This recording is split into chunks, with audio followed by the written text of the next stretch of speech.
আসসালামু আলাইকুম, hello everyone, কেমন আছেন? আশা করি ভালো আছেন। প্রতিদিনের মতো আজকেও হাজির হলাম আমি হাসিব আপনাদের মাঝে টেক রিলেটেড ভিডিও নিয়ে। তো আজকে আমাকে একজনে বলছে, ভাই আমার ফোনটা হ্যাং করে, আমার ফোনটা স্লো কাজ করে। তো ভাই এটার কোনো সলিউশন আছে কিনা? অবশ্যই আছে।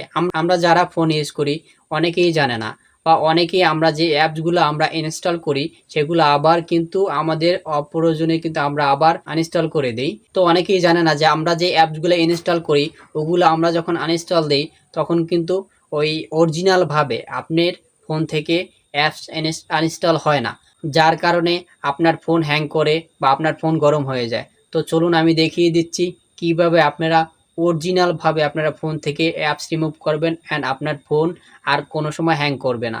তো চলুন আমি দেখিয়ে দিচ্ছি। তার আগে বলে রাখি, আমার চ্যানেলটি সাবস্ক্রাইব অ্যান্ড ফলো করে পাশে থাকুন।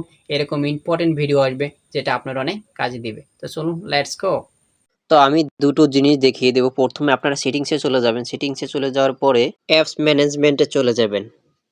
তো এরকম একটা ইন্টারফেস আসবে। এখানে দেখেন অ্যাপস সেটিংস আছে, অ্যাপ সেটিংসে চলে যাবেন। অ্যাপ সেটিংসে চলে যাওয়ার পরে আপনাদের ফেসবুকে চলে যাবেন।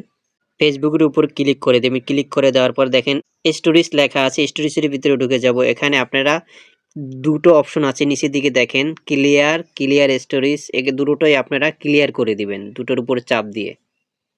তো ওখানের কাজ শেষ।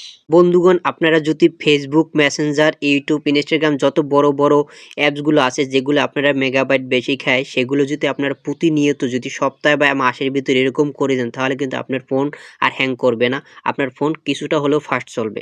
তো আর একটা সেটিংস আমি দেখিয়ে দিচ্ছি। তো এখন আপনি প্লে স্টোরিতে চলে যাবেন। আমি প্লে স্টোরিতে চলে গেলাম। এখানে উপরে প্রোফাইল চিহ্ন আছে, এখানে আপনারা চলে যাবেন। তারপর আপনারা ম্যানেজ অ্যাপসে চলে যাবেন। তারপর আপনারা এখানে দেখেন ম্যানেজ লেখা আছে, এখানে চলে যাবেন। তারপরে এখানে দেখেন ইনস্টল ইট লেখা আছে, এখানে আপনারা ট্যাপ করবেন। এখানে দেখেন নিচে নট ইনস্টল ইট লেখা আছে, এটার উপরে ট্যাপ করে দিবেন। এখানে দেখেন আমি যে অ্যাপসগুলো আমি রিমুভ করে দিচ্ছি বা আনইনস্টল করে দিচ্ছি সেগুলো অরিজিনাল ভাবে রিমুভ হয় না, যার জন্য আমাদের ফোনের মেগাবাইট খাচ্ছে অ্যান্ড আমার ফোন হ্যাং করতেছে। তো এগুলো আমি এখন ডিলিট করে দিব একবারে। তো এগুলো আমি এখন ডিলিট করে দিব, টিক মার্ক করে সবগুলো ডিলিট করে দিব। তো বন্ধুগণ, আমি সবগুলো টিক মার্ক করে দিছি। এখান থেকে আমি এখন ডিলিট করে দেব। ডিলিট করে দিলে আমার ফোন আগের থেকে অনেক ফাস্ট চলবে।